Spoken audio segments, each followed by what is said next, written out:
We're good.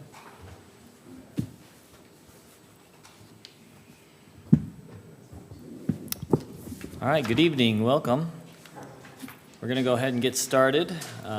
Call this meeting to order, this meeting of the Kaysville City Planning Commission, February 12th, 2026. First item of business, declaration of any conflicts of interest. None. Okay. So we will follow the agenda, move on to item number 3, a public hearing for a rezone request for 1 West 100 South from PB Professional Business to CC Central Commercial. Thank you, Chair Packer. So this application was submitted by Justin Metcalf to rezone the subject parcel from professional business to central commercial to allow for different sign types. The current property is located on that corner of 1 West 100 South, and the future land use map shows it as commercial, so the zone change would not deviate from that. And really the requested zone changes to facilitate an increase in the allowed sign height in the professional business zone. There are very limited sign types allowed. And so the applicant was looking to change the central commercial to allow a taller sign to compensate for some of the grade change that's on site.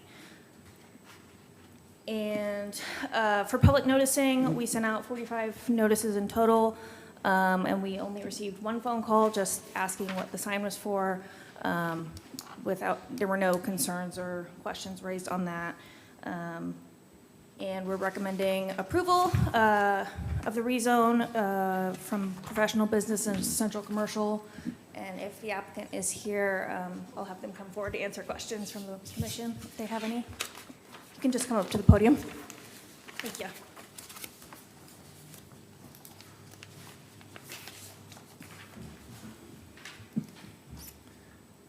My name is Justin Metcalf, and I've never done this before. So I guess we're learning as we go. But that's really, you did a great job explaining. We've been there for about just over 20 years. And the only signage that's allowed is a monument sign up to 5 feet. And if you look at our location, which is an amazing spot, just right there on the corner, but we're down off the road. And so we really are under what the street level is. So in order to do a monument sign, it would really be a waste of money as far as being able to see us and being able to see what we do. We've got an insurance office, and I had somebody come in this week, and she says, I really wish that I would have known that you guys were here. And I'm like, well, how long have you been here? And she said 35 years. 35 years, and she was about 3 blocks away from us, but it's just hard because we don't have the signage, and really to do a monument sign would be wasting probably about $10,000 just to do that. So anyway, that's why. What kind of sign do you have now? We don't have any. You don't have any sign? No, we had one on the building, but we just went from being a captive agent to being independent. Oh, I see. And so now we really need to brand, rebrand and stuff. Okay. And so that's one of the biggest reasons. You know, we've got Dave DeFay right across the street who has a wonderful sign. It's, about a 10-foot sign. And I had one person ask me, well, you want to put a 30-foot sign? No, we don't want to put a 30-foot sign, but we'd like to maybe do like a 10-foot sign right between our trees so that people could see us as they're coming down the road. So. Okay.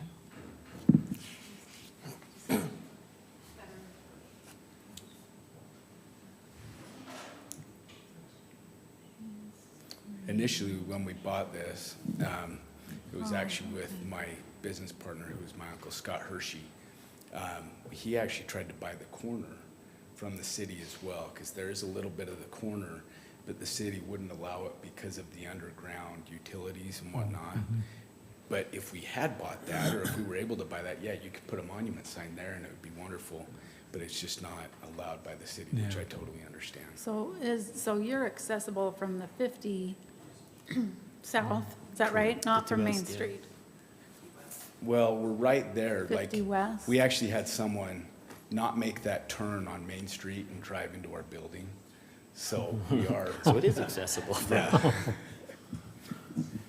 I mean, it was lucky. He did not kill my cousin who was sitting in the office. It was the craziest thing ever, but yeah, you come right off Main Street and you're right in our building. Your insurance handle that? They did. They did, and luckily we weren't insuring them, so. Yes.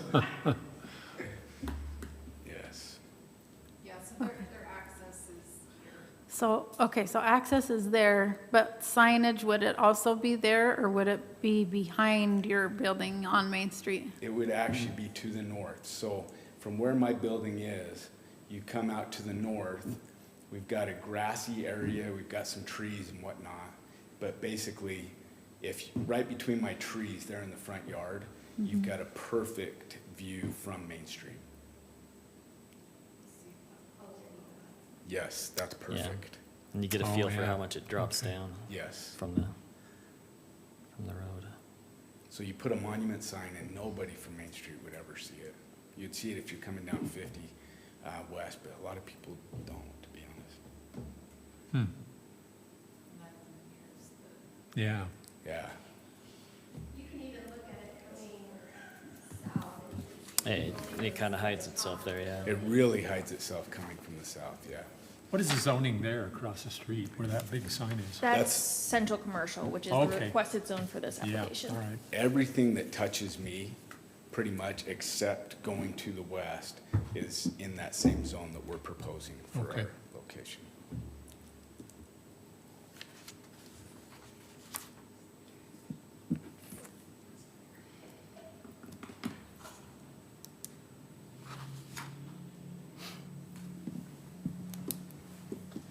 All right, any other questions right now? All right, we'll let you sit down. Okay. Because this is a rezone, we have a public hearing for that rezone. So we will go ahead and open up the public hearing for this rezone item. Anyone who might be here to speak on this item is allowed to come forward, state your name, and go ahead and give us any thoughts that you might have.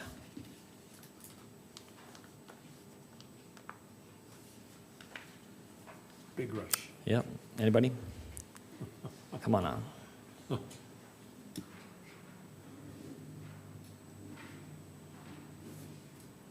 Hi, my name is Dale Hanks. I live at 630 South 50 West, 50 East, excuse me. Just wondering, how big is the sign, what are the dimensions? If you said it, I couldn't hear it very well. Sorry. So it's going to be about 10 feet tall, just right between the trees. Okay. And how wide?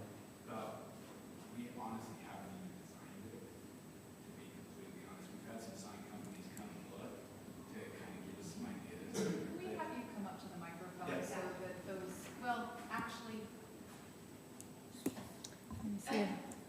pause, because we usually don't have discussion Yeah. during a public hearing, so my apologies. If you want to ask your questions, We can have when we them come. close the public hearing, we'll answer those, but generally speaking, we allow 3 minutes of comment time, and we don't want to take up comment time with back and forth. So if you want to just let us know what your comments are and your questions, and then after the public hearing is closed, we'll address those. Okay. Yeah. I'm just concerned about the size and what it does to the aesthetics of the neighborhood. Thank you. Thank you.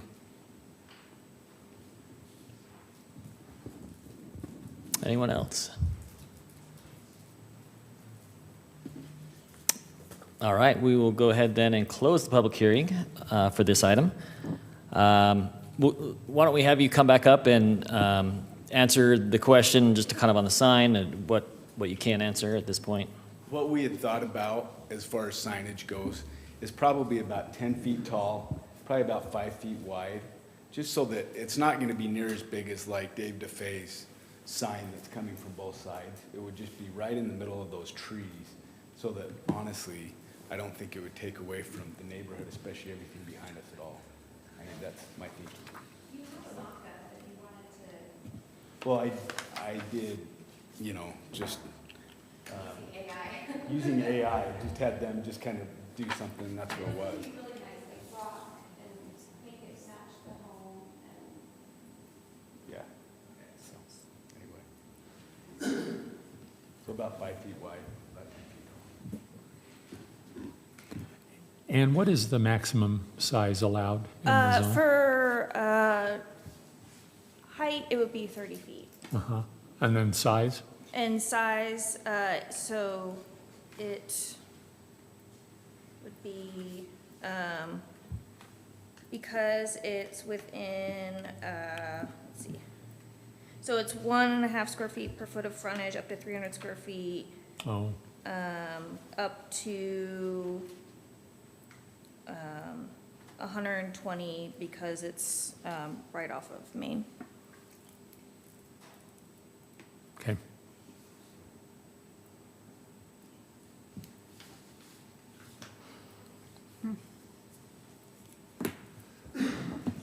Yeah, so, right, if a permit came in for a 30-foot tall sign, we would have to approve it. Yeah, And if it maxed out the size, we would have to approve it. yeah. The only way, obviously, to Limit that. limit that would be through a development agreement. That's right. Can you pull up the zoning map again, just to see kind of how this would match in with the, like, so is that red that's up there, that's the zone that they're trying to move to? Yeah, that's the central commercial zone, and then to the south there, you see that's RM. And the gray around the selected parcel is that professional business, which is the existing zone. And then the residential is R1A. Yes. And that's on the left side there. Okay. And that space just to the north of them, that's city-owned? Yes. Okay. Yeah. Yeah, my understanding is that intersection was redone a number of years ago. I think UDOT gave us that property because when the intersection was redone, and as there are a bunch of utilities in there, so Yeah. the city has intentionally kept that, I think, minimally landscaped so that if there is anything that needs to be accessed, it's fairly straightforward and easy to get at those utilities that are in there. Yeah.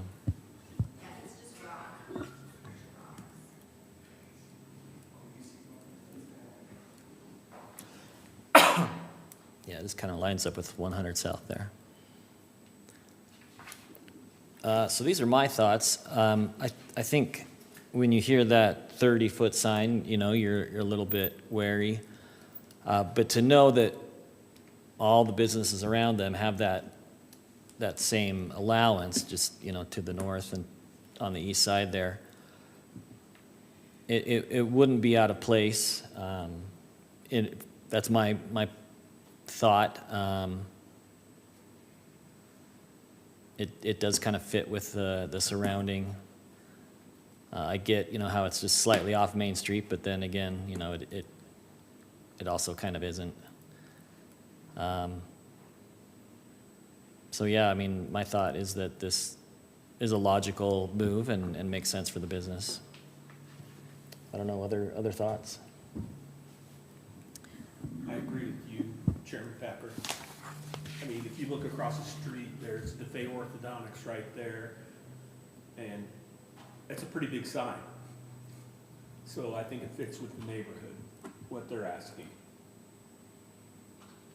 Yeah, you got Zions Bank, you know, and I guess any other business along that area could also come with a 30-foot sign request and. Keep going that way down their street, if you would. See, my only concern is, it is so much of like the beginning of residential there. I struggle with it a little bit because it will end up being a 30-foot sign eventually. I mean, it's just, they're just, the less signage for me, the better. But I totally and I love your proposal. I think that's a great ad for a business. I hate the potential of a 30-foot sign. Not that it doesn't have other commercial around it. I don't know, you're opening yourself up for it. Yeah, this is interesting, but a lot of times it's counterintuitive. But a sign that's lower to the ground is going to feel a little bit more imposing than one that's 30 feet tall. Those of you who are on the commission may recall when we had an EMC sign, which is, wait, that could also be allowed. You need to understand that an electronic message board could be allowed. The one that was done over here for Charlie's Car Wash on 400 West, I think that one was about 20 feet tall, and it was very bright, and actually the 3-story townhomes that are across on Main Street, we received complaints from them. Had that sign been 30 feet tall, it may not have been right at that window level where the people were living. It may not have been as intrusive if it were to be taller, but, right, I mean, the circumstances that exist now may not exist in the future, meaning the property owner could change, use could change with, the zone change, and then a taller sign could obviously go in. So that's obviously the conundrum.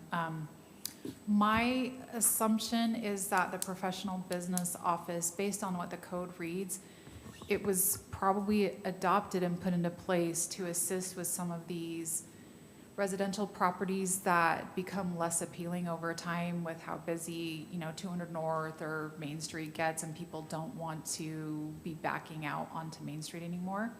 And so it allows, I think, a useful conversion of those properties to a commercial use, but had those more stringent regulations to kind of protect the remaining properties that may not convert to residential.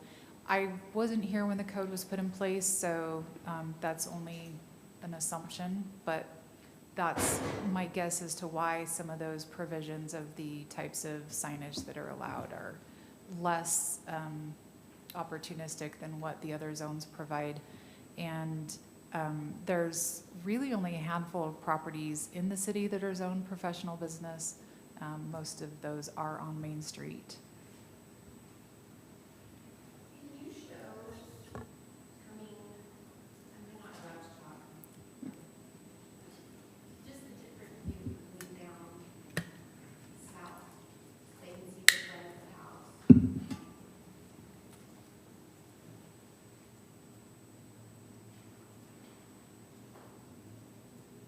you can just see how far down it goes if you're coming on Main Street.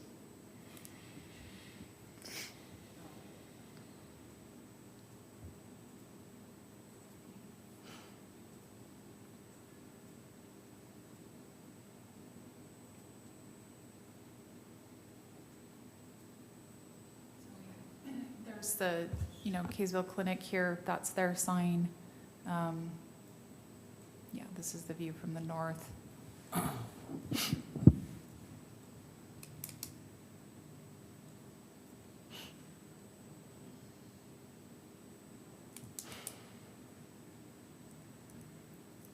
Yeah, I see your concern, right? We are right on that transition kind of into a more residential area. And I think if this wasn't already allowed up and down this street, with the other businesses that are in this same zone, then I'd kind of have the same thing. But I guess since, the next door neighbors can do it, if we have a concern, it might be more with the code or something than, this individual property.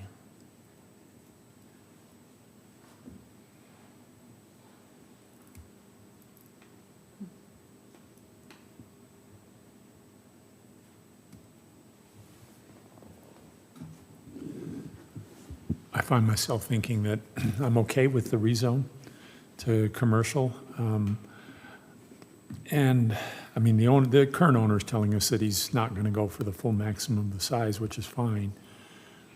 But you never know what may happen in the future. I'm okay with just rezoning it and leaving it, but if there are those who feel more comfortable recommending a development agreement to limit the size of the sign, I'd be okay with that too. So I'm fine either way.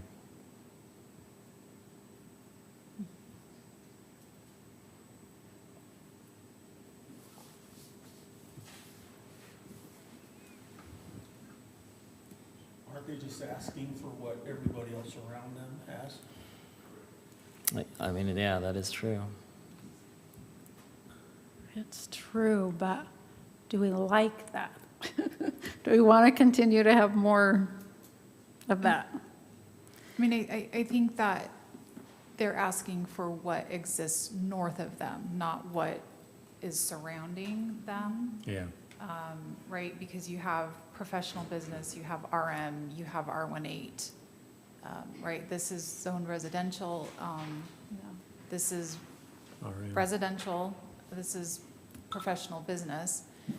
There's really no signage that's allowed in residential zones.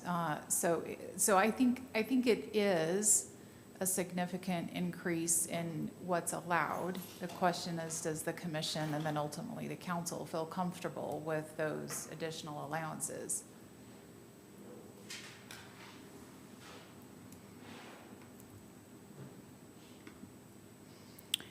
Yeah, I'd rather we put some sort of a stipulation on, like, not EMC and maybe a height restriction, but that's another pain in the side of the city.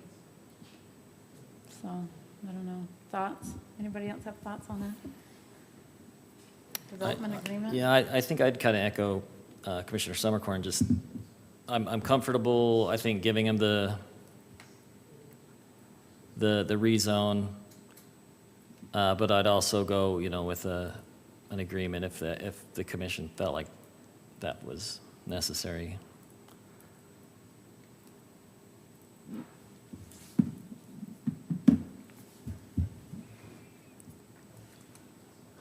Are we ready for, I mean, we've got a small group, so I think we've, I'm willing to take a crack at a motion, if you're ready for it, Mr. Chair.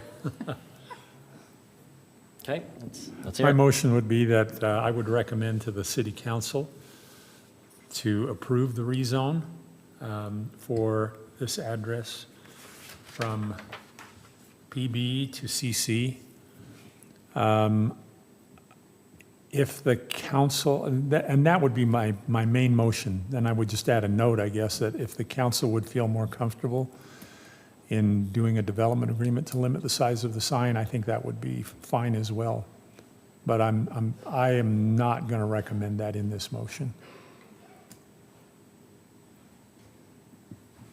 I'll second his motion. Okay. Discussion on the motion? We've kind of said, I guess, what we were going to say. I don't know.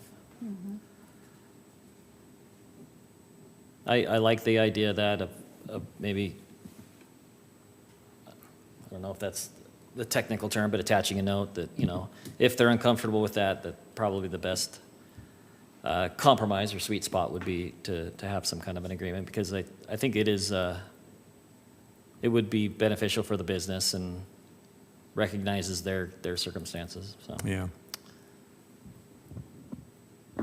All right, well, if we're ready then, we'll take a vote on, we'll start down here with Commissioner Moore. Aye. Nay. Aye. Aye. All right, the motion passes. So that will move on to the city council, who makes the ultimate decision on rezones. Sometime in the next few weeks, I guess.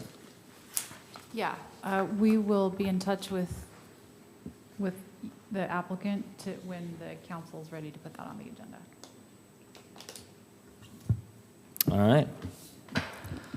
Agenda item number 4, a public hearing for a rezone request for the Pioneer Park property located at 1285 South Angel Street, from RA agricultural residential to public use. Thank you, Chair Packer. So this rezone is actually brought by the city. As you may be aware, the current zoning for those two parcels that make up Pioneer Park are agricultural residential, or our RA zone. It's by no means the only park that it has that characteristic, but after reviewing it as staff, we've determined that the public use zone, which is intended for, city and government facilities, would be a better and more appropriate use. And so this rezone is really to help facilitate that process as we try to identify those parcels that, are city-owned and are going to be for city facilities, but maybe aren't zoned to match that. If you look at the zoning map, you'll see it's surrounded by R1 LD and RA right now. So it does match that, but like I said, public use is the more appropriate zone. And then the future land use map, we don't have a park-specific zone, it does designate it, as its own entity, and with that, the public use zone would fit. As far as noticing and comments, we sent out 64 notices, and we didn't receive any calls or emails asking or commenting about this rezone. So with that in mind, we're recommending approval of these two parcels from agricultural residential to public use to better fit the nature of those two parcels as city-owned parks. All right, so some of our public parks are public use, is that correct? Or what in the city do we have that would fit in that category? Barnes Park is zoned public use. And if you'll remember, we actually, when we went to do the EMC sign at Barnes, we had to change the allowance in the PU zone to allow that, because Barnes is PU zoning. I know so the other park that we have on the agenda, some of the parcels are R1 LD and then the rest are RA. So I think those larger lot areas of the city, we see a lot of the parks zoned that way, but it's really kind of a mismatch of different. Mm-hmm. But Barnes is, I think, the best example of one that we have that is zoned public use already. And this is, if I understand, it's fairly normal for cities to do this with parks. Yeah, I think likely the intention with the designation on the future land use map is that, there would be a parks or parks adjacent zone that it would fall underneath, and the public use zone that we have is the closest thing to that, to designate for public facilities. Yeah, there you can see the Yeah. Wilderness Park, A lot of cities have like a parks and an open space zone. We don't. And the public use zone would be our closest equivalent to that. So in no way is the city trying to change anything with the park. We're just trying to do some housekeeping to apply the appropriate zone to the facilities that we own. I believe the cemetery is also zoned public use. Right, we have Davis Tech that's zoned public use. This is the agricultural, Utah State Botanical Center. One of the things that this will help is when we do land use studies, we want to know the accurate acreage or, of what we're using in the community. And when you have a 65-acre park or a, 20-something acre park that's zoned as residential, that really does skew how the land is being utilized within the community. So we're just really kind of trying in our slower moments to just clean up some of these irregularities that exist. yeah, very good. Thank you for pulling that map up, that helps.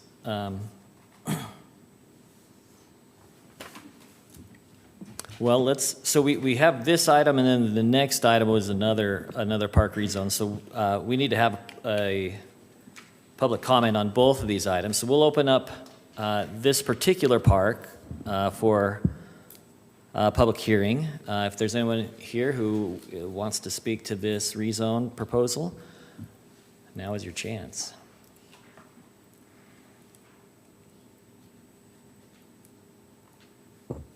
All right, seeing none, we'll go ahead and close the public hearing for the Pioneer Park agenda item here. I appreciate your explanation on everything. I kind of agree. It sounds like kind of a housekeeping type of a thing. It's logical. It helps us keep everything, I don't know, kind of in a good order and everything. And I think it's a good idea and support the city. I would recommend approval on this, or I would vote for that. So I don't know, other thoughts?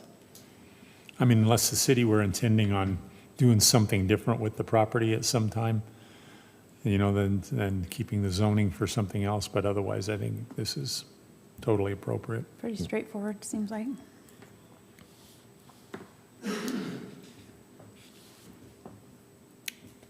Do we ready for a motion then, or?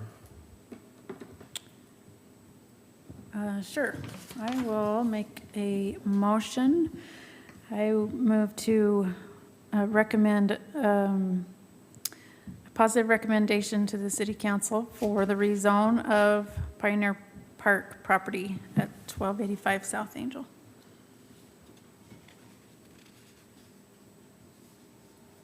All right, we have a motion. Do we have a second? Second. Okay. Any comments or discussion on that? Okay, we'll start with the voting down here. Actually, we'll start with you now, yeah. Aye. Yay? Aye? Aye. Aye. Okay, motion passes. We will move that forward to the city council as well.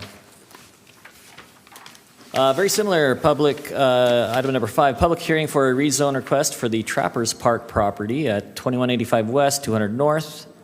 I'm not going to read those parcel numbers. From an R1 to public use. Thank you, Chair Packer. So these parcels are over on the western side. As you'll see, we have those 2 parcels in the far north, and then kind of that loop on the other side, and then there are 2 smaller trail parcels. Right now, there is not an official address assigned to them. We're in the process of getting an address affidavit taken to the county so that it will have a designated address to clear that up. But really, similar to the last rezone, this is really just, again, a housekeeping thing to make sure that the city-owned properties that are intended for public use are zoned appropriately, and in doing that, you know, keeping it consistent with the other public uses and other city facilities. And again, future land use map shows it as parts, so we're good on that. We sent out 98 notices for this rezone. We received 1 email comment asking about the trail portion, just asking for clarification on what that was used for. And then we had 4 phone calls come in based on the sign on the property, really just inquiring what the city's intention was. And, you know, of those 4 calls, you know, once I explained to them that we weren't changing the use of the park, it was really just assigning the appropriate designation. No one had any concerns on the rezone itself. So with that in mind, based on that and the support from the general plan, we're recommending approval of the rezone of 2185 West, 200 North from R1LD and agricultural residential to public use. Okay. Let's go ahead straight into the public hearing portion of this. Go ahead and open that up. If there's anyone here to speak to this item, please come forward, state your name. And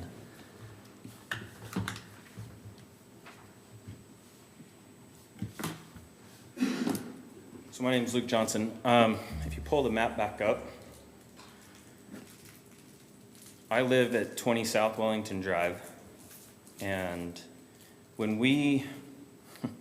our neighborhood was so kind and gracious to do this and give this property to the city, it was not approved of what the current contract is. The contract got changed, it never came back to us as a vote. But the one thing I want to put out here, so I live, if you look at the map, I am the 5th house down from the power substation on Wellington on the west side. So if you look at where the trail comes off of what is now Trapper's Field, I am the 3rd house in on there. And if you actually had the satellite view and pulled it up, you'd see that my house, Tim Hodges' house, which is next door, and then the new house on the corner down on Bonneville, and then the new property owner on the other side of Bonneville, we all have horses. My biggest fear in turning this horse trail now keep in mind, on the contract it says that we're supposed to, we have a right-of-way access from 200 north all the way through to the south end of the trail. With that being said, now they've put up a 2-rail fence and made it just a 36-inch wide, actually I think it's 24-inch wide, access through that, which has cut down the public use using the horse trail. The problem is now the only way we can come in if there's an emergency for our horses or anything like that on that horse trail is from the south side. Or we come in through our properties. The problem with that being is it is extremely hard to come through your property to get to the backside of your property when that was always meant for us to be able to pull our horse trailers through, be able to get emergency services to our animals, what have you. The other issue is I don't really care about anything north of the horse trail. Trapper's Field is what it is. That was $3 million worth of arena sand that was wasted in my eyes. They should have scraped that off, sold it, and gave that back to us homeowners. That was never done. There's just all sorts of things wrong about this whole scenario, but that trail needs to stay zoned R1 agricultural and not put as public use, so that way there is no public use on it. And we need to make sure that there are signs on there that says it is not a public use trail. There's been Sur-on bikes zip past us as we're working on our horses. There's been all sorts of traffic walk through there. I've got a Great Pyrenees. People walk all the way up, literally 45 feet into my property to come pet my dog. He's a Great Pyr. One of these days, he's gonna literally rip somebody's arm off. Does the city want to take on that responsibility for allowing that to be a public use? I don't think the city would want to do that.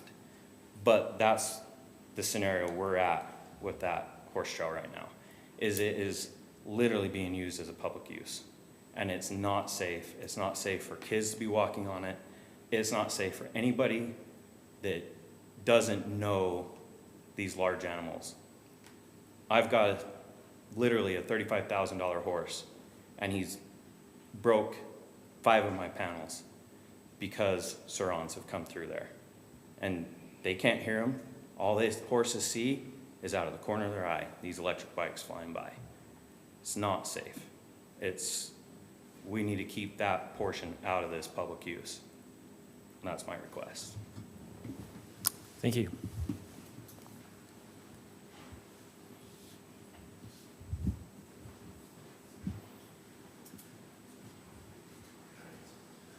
Hello, my name's Tim Hodges. I'm Mr. Luke's neighbor. And I echo Mr. Luke's comments about the trail. I think it's hard when you're working your horses out there. And I mean, like I said, it's just a mess if we could somehow carve that portion out. Because I understand, trying to zone and keep everything what it is, but there's really no public use in there except for what we use it for, which is to get to our properties. But I would like to point out too, it is a little bit different situation than Pioneer Park because this piece of property was contracted to the city on a condition that they built a park there within 5 years, and this contract is still running. And they're technically in default in that regard because this 8 acres worth of land that was given to the city on the condition and consideration for a park. They fulfilled half of the contract by making the one side a park. The other side has not been made into a park, and they tried at one point to do a modification into that corner there for the fire station at 200, right there at 200 North on the other side, because there's a little pavilion, and you can actually put a property there, where the other ones you can't because it's all pond, and I don't think it's anything that could be built there. But my concern is, because right now they're currently in default of the contract, rezoning it into public use, there's a barrier there, because if the HOA wanted to come currently wanted to proceed with default action, and then y'all are in currently, where right now it's residential and we could actually build on it, once you move it to public use, if we brought such an action, the transition would actually bar us from any kind of remedy, in the fact that it would be public use. And so now we've lost, if we did win in our default action, say, this is all hypothetical, I'm just trying to think outside the box, but if we did win our action and y'all have rezoned it to public use, whereas we gave them RA1 or whatever it is right now, where we can still build on it, well, we would have lost that, and so I just want to make sure that this zoning, whenever it is with the recommendation, it's looked at by the city attorney as far as contracting, liability, and what the liabilities would hold if that were to change, because the contract still stands, and so the obligation is still standing for that park to be built. So, I mean, if it's fulfilled, it's no problem, but at this point, we're in kind of limbo, and that needs to be kind of looked at in that regard. So that would be one of my cautions to the board here. Other than that, thank you. Thank you.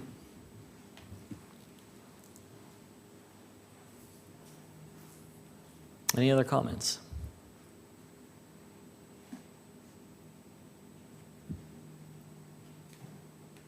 I'm Kara Olson. My house is the backyard of the park. I'm also live by those guys.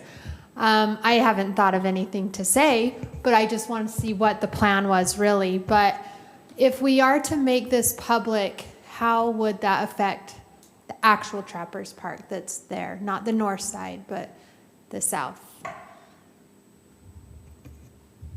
Anybody know? Whoever's doing the research on this? We can answer that after we close the public hearing portion, but Okay. we'll give you as much answer as we can. Okay.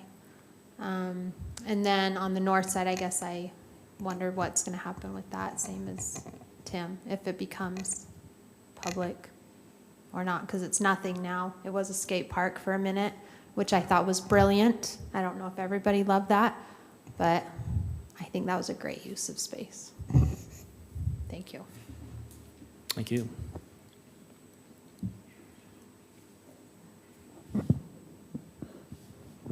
Any other comments? All right, we'll go ahead and close the public hearing portion of this. Yeah, this one's a little more complicated. Chair, let me give a little bit of additional background. This happened prior to my time here, but the Schick Farms Estates HOA, the subdivision, had this park area set aside for their community. It was a community amenity. And I believe in 2018, maybe, the HOA came to the city and said, we can't afford to maintain this, will you please take it over? So the city agreed, and there was an agreement done then between the HOA and the city. So that is the background on this. We essentially took over the property and the maintenance of it, so that it wasn't a burden on the residents. The zoning on this, whether it's zoned public use or not, does not impact who can access it. We consider it right now a park, including the trail area. A public park. It's owned by the city, therefore we are allowing the public to access it. So zoning that from RA to public use will not change that. It's all about park management, how the Parks Department is managing that, right? Well, yeah, we have been, we're maintaining Yeah. it.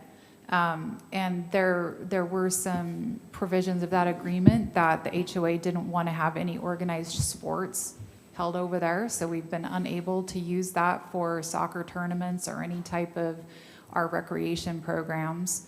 And there, I think, was a 10-year limit on that. There's several more years to go before that provision of not allowing organized sports to be scheduled over there has several more years before it expires. But functionally, the Parks Department calls this a park, treats it as a park. It is open to the public. That won't change. So again, changing from a residential zone to a public use zone really won't change. As far as litigation, that's always, I suppose, an option that anyone can come and file a claim against the city for violation of an agreement if that's what they feel like is appropriate. But I don't think that would preclude the city from, I mean, obviously if the council wants to change the zone, they will. You can always rezone properties back if that did become an issue in the future. But I don't see the change of the zone really impacting how the property is currently considered. It's owned by the city. We consider it a park. We consider it open to the public. That won't change. It's really, honestly, in the end, is more about having the most appropriately zoned and statistics and data of how properties are used versus having it zoned as residential when it's not being zoned as residential. The city also couldn't sell this right now. We couldn't subdivide it and put homes on it. We have no intention of doing that. Although, right, because that would be in violation of the agreement. But if it's zoned public use, you can't do that. It would have to be rezoned back. So it's just a little bit more information. I don't know if there's anything else that legal counsel may want to add, but we consider those two kind of tails to the south as trails. We don't advertise that, but if a member of the public was walking a dog over there on public property, we would not do anything but consider that they are enjoying a park. Obviously, people shouldn't wander onto private property, and if private property owners want to put a sign up saying that it's private property and no trespassing, they're welcome to do that.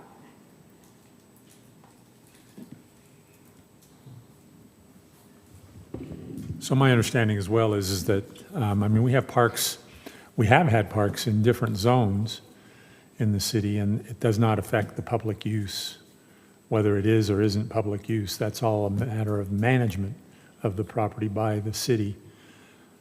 So I think realistically, honestly, changing the zoning here is not going to affect whether it's publicly used or not. That's really up to the Parks Department to decide what level of public use is to be allowed on the property, regardless of what it's zoned.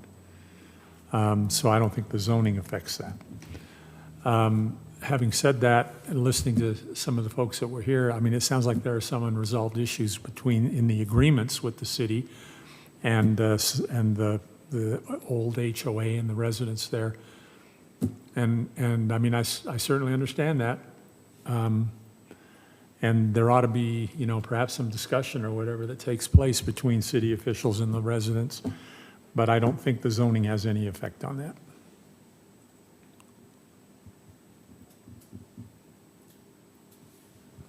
Yeah, I went out to look at this property to be more familiar with it and walked the trail and walked around the park and stuff. And I do agree with a lot of the concerns that we heard as far as that, you know, there are a lot of animals there. It seems to me important that there is vehicle access through that trail, but that would be something really, I think, that the Parks Department is going to have to kind of hash out what their rules are and how they would enforce different stuff. And again, that is a little bit of a separate thing from just what the zone is. And I don't know that we can resolve all the questions or concerns there without getting the Parks Department involved in how they would handle that kind of thing. This, you know, it's a little different, but it's not exactly a zoning thing. Yeah. Yeah, I mean, I agree with you, Mr. Chair. I think there may well be legitimate issues that need to be resolved between the residents and the city there. And I would encourage that to occur, but the zoning has no effect on that. Yeah.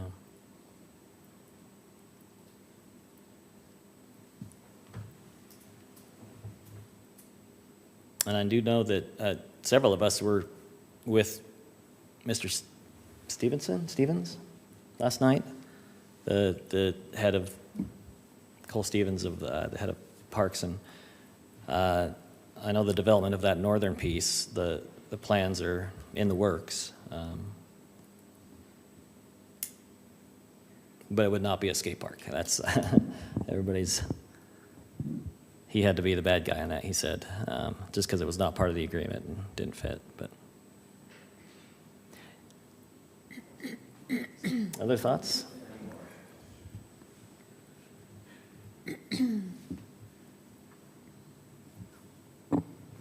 Yeah, to me, it makes sense to rezone it just because it is city property and design as a park.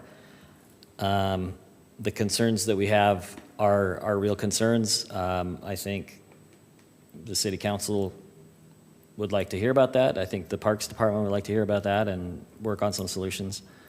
But we don't have the ability right here, and I do not think that the zoning thing is going to make a difference, or it doesn't really play into our decision all that much right now. And with whatever recommendation we make, I mean, this will go on to the council, so gentlemen and lady, you'll have a chance to come to the council again and air those same issues.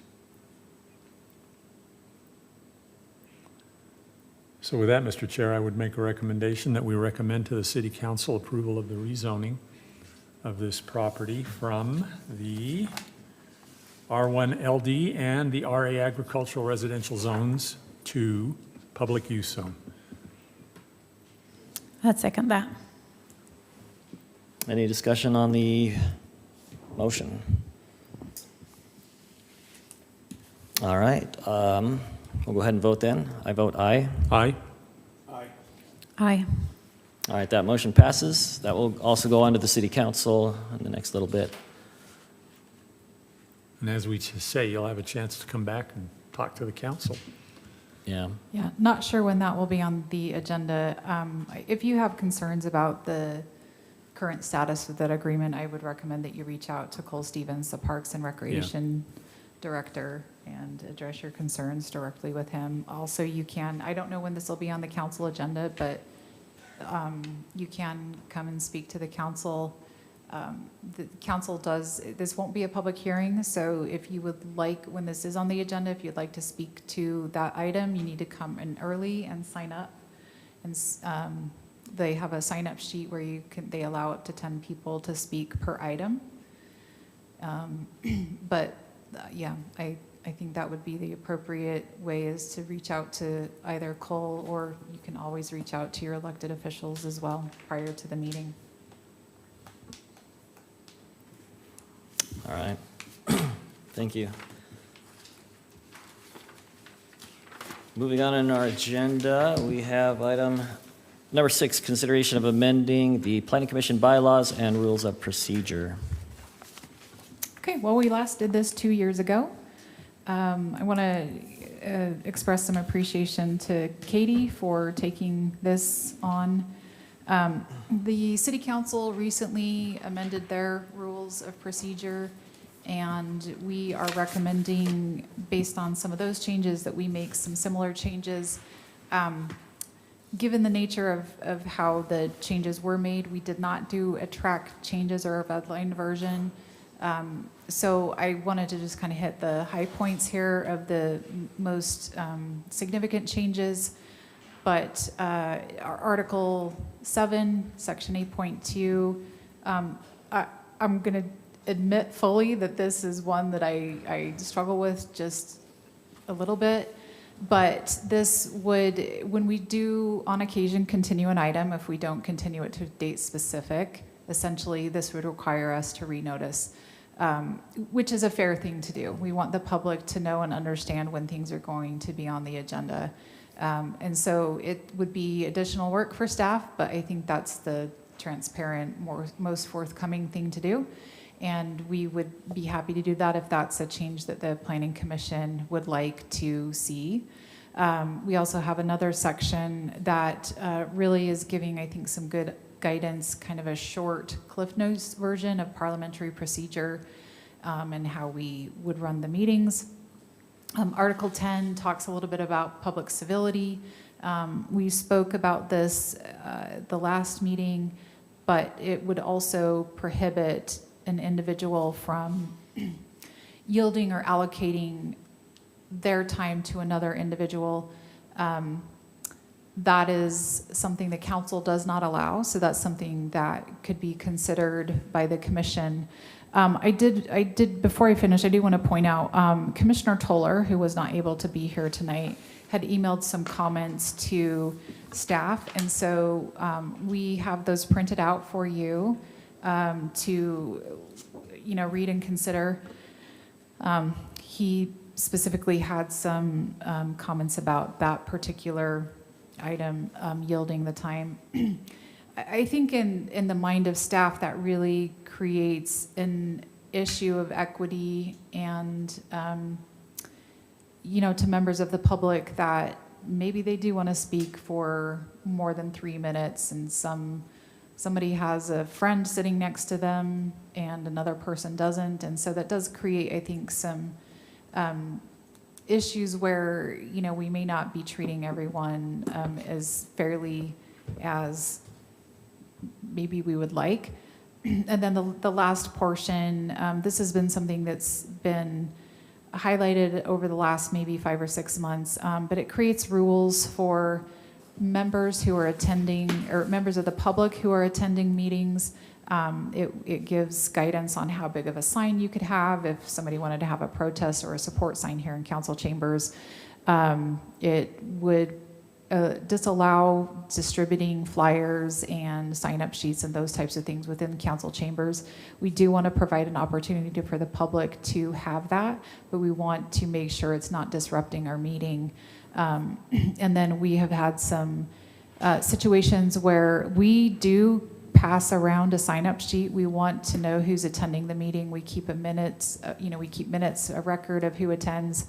And there have been moments where we have been passing our sign-up sheet around, and there's been another one, and residents are saying, well, we already signed that, but they've signed one that was not being circulated by the city. And so that's concerning to us because these other, clipboards that have been circulating have been asking for contact information and those types of things. And staff has had concerns, and residents have been concerned, confused about who they're giving information to. So this just sets up, I think, some ground rules to ensure that it's a little bit more transparent on the other end of things, of who's circulating things. There's also a provision that says if you are going to have flyers or some type of a sign-up sheet, it needs to be staffed. You need to have the resident there, not just leave it unattended. It really does, I think, just create some issues of confusion for the public. So we're just trying to correct that and ensure that, there's a separation of what the city's doing, what the city's asking for, and what members of the public may want to be doing and asking. So that said, we are recommending that if you, I put that slide in the wrong spot, that's the problem here. If you are wanting to make any changes to what we've proposed, we're happy to make changes. If you are wanting to adopt what we've proposed, given the fact that we didn't do track changes, we're just recommending that you would do a repeal and then replace of the new version.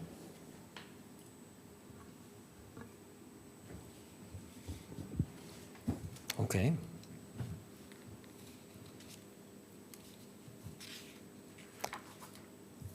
I think a lot of this is very logical and needed. We've discussed many of these things in the past couple of weeks, and this just helps lay it out nice and clear. I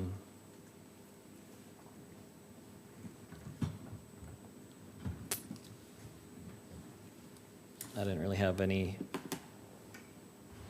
big concerns.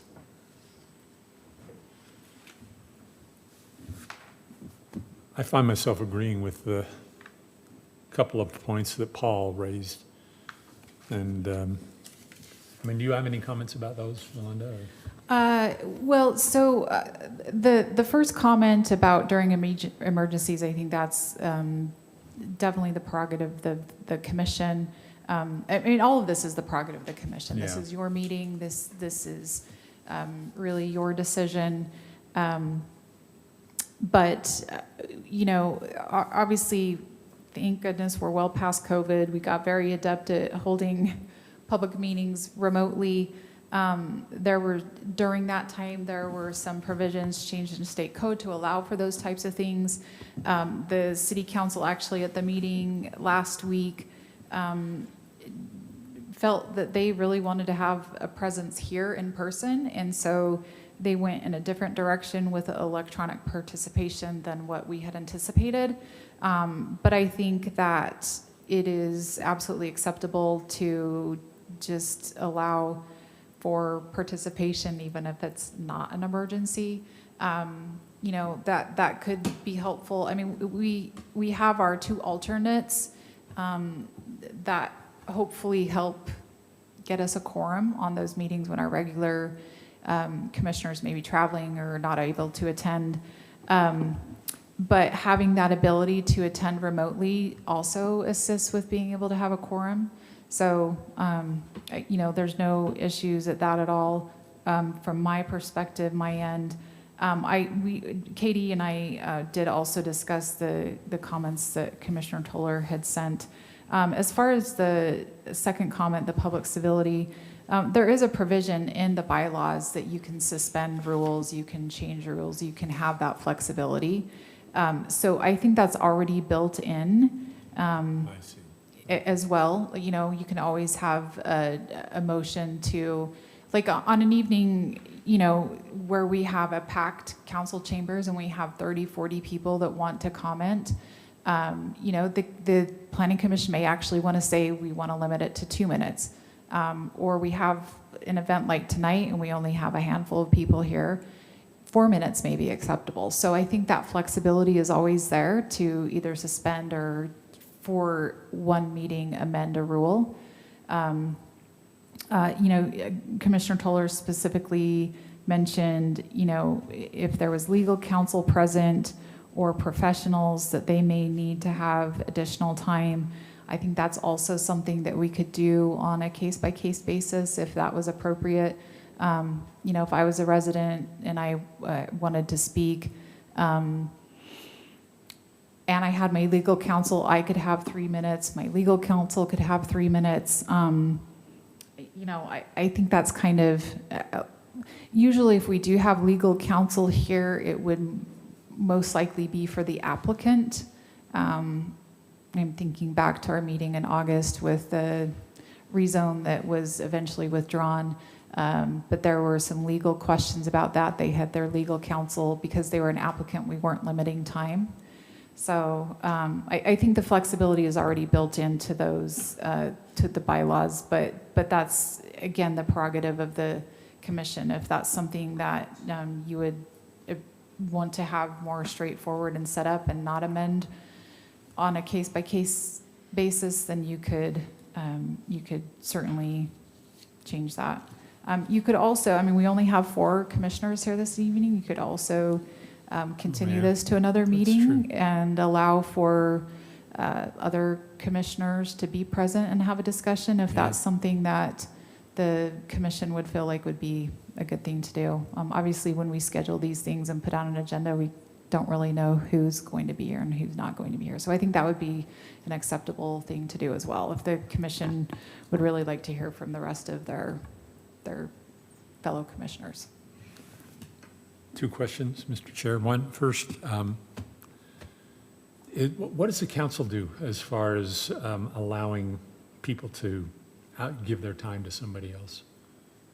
They don't allow. They don't allow They it, do okay, not, that's what I yeah. thought, so, okay. Yeah. This is just copied straight from their Okay. rules. All right, Yeah, I like that a lot. I think that makes us feel uncomfortable every time that happens. And it's so helpful to have it straightforward that we don't allow, and I think it is an equity issue. And it's also hard to track.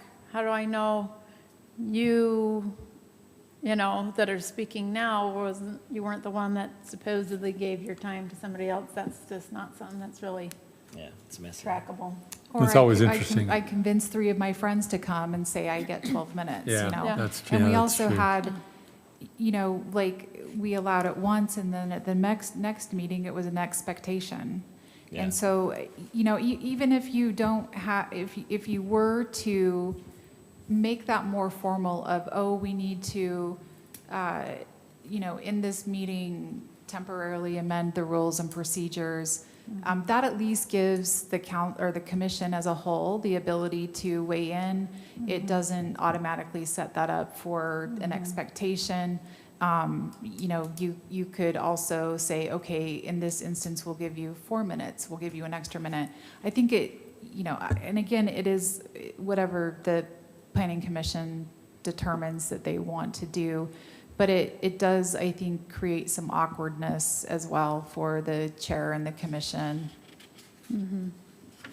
Yeah, it's also, I mean, you watch Congress with congressmen trying to reclaim their time. I know it's a little bit different, but Yeah. good to avoid that.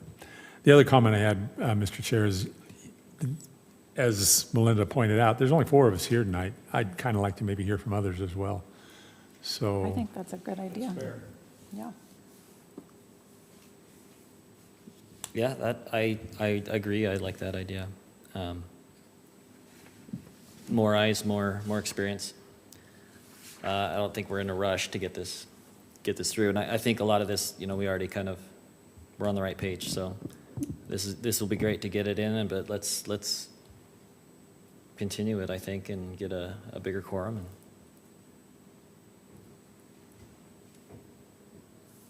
And I move we continue this to our next meeting so we can get more council members, commissioners' ideas in on this. Second. Okay. All in favor? Aye. Aye. Aye. All right, we'll continue this to the 26th. February 26th. Very good. All right, approval of minutes, January 22nd, 2026.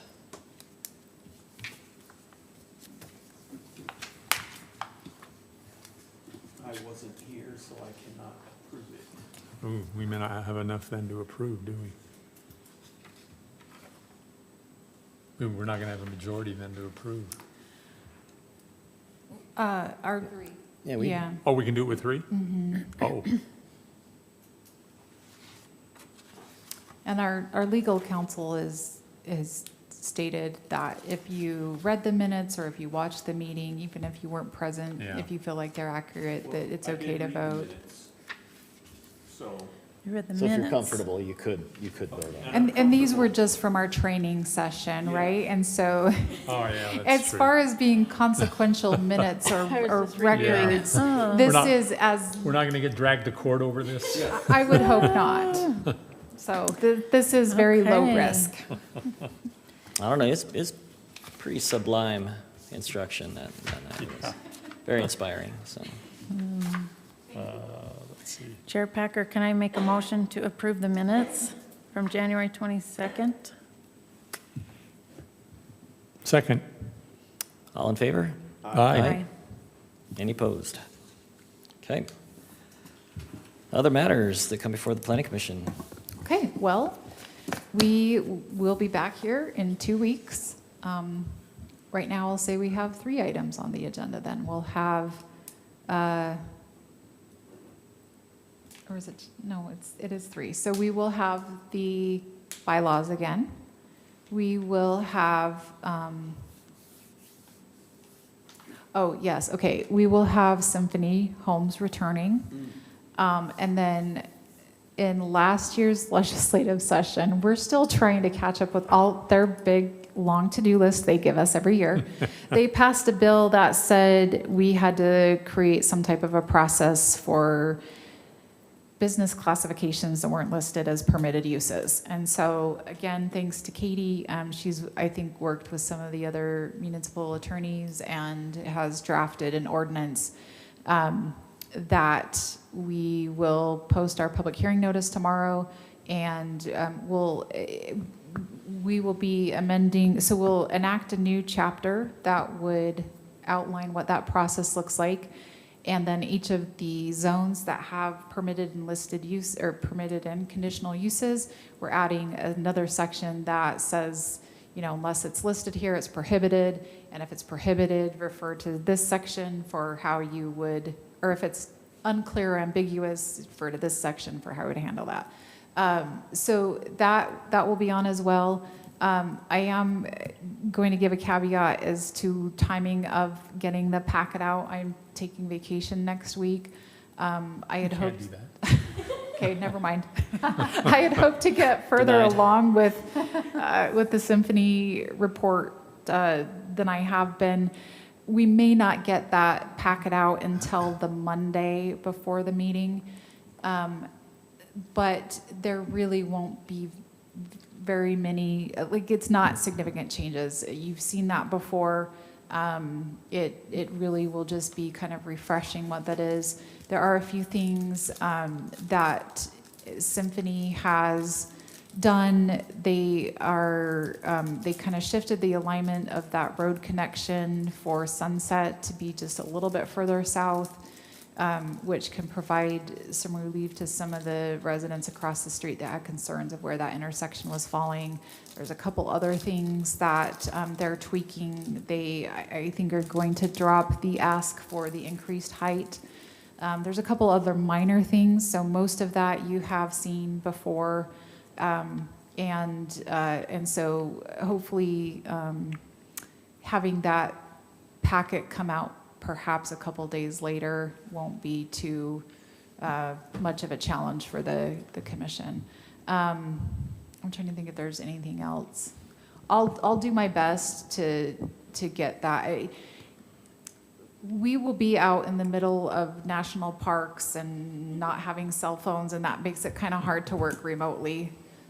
So I'll do my best to get that packet out to you as soon as we can. They can certainly get the bulk of that out without me, but that staff report just might not get done until that Monday before. That's fair. We don't have to have another public hearing on that, right? No, it will not be a public hearing. It will not be a public hearing. You know, may want some back and forth between the commission and the applicant, but Yeah. won't be taking any public comments on that. No, I mean, people can still submit Yeah. comments yeah. through the online or welcome. the email portal, like they can, but we won't hold a Yeah. public hearing. Okay, good. I think that's it. All right. Okay. Well, appreciate the public participation, and you guys, we're only as good as what you guys bring, and as always, you guys do a great job, so thank you. Seeing nothing left on the agenda, I move to adjourn. so moved. We are adjourned. Do these stay here?